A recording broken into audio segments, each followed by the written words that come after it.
There it is.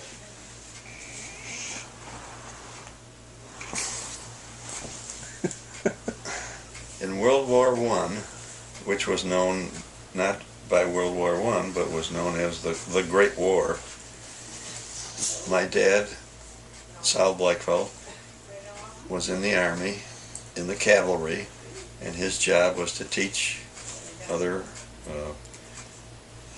Army men to ride horses. Cavalry back then meant horses, not tanks.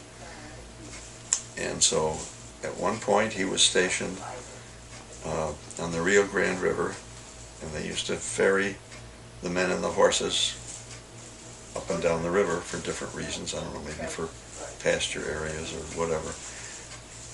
And that's why my dad never drank cream in his coffee, because the Rio Grande River smelled terrible.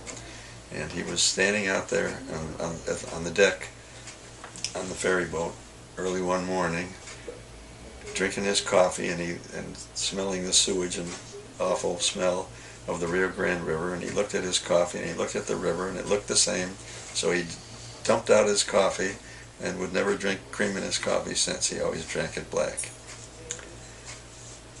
And also they lived in a barracks, and there were tarantulas there. And he said that in the moonlight you could see the tarantulas coming into the barracks, and in the morning when you got up they all had sabers, and you'd see the tarantulas stuck to the floor with a saber through them.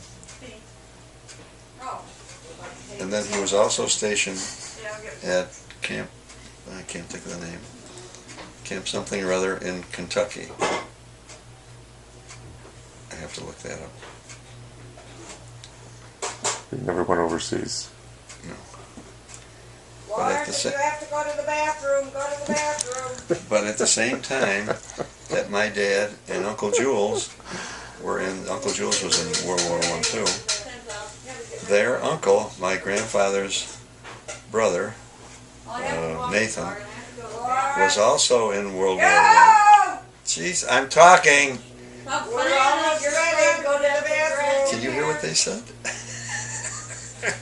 Was also in World War I, but he still lived in Austria, and he was fighting on the side of the Kaiser.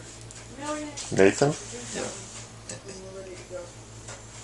Isn't that unusual? They were fighting on two different sides. Quit talking and come on.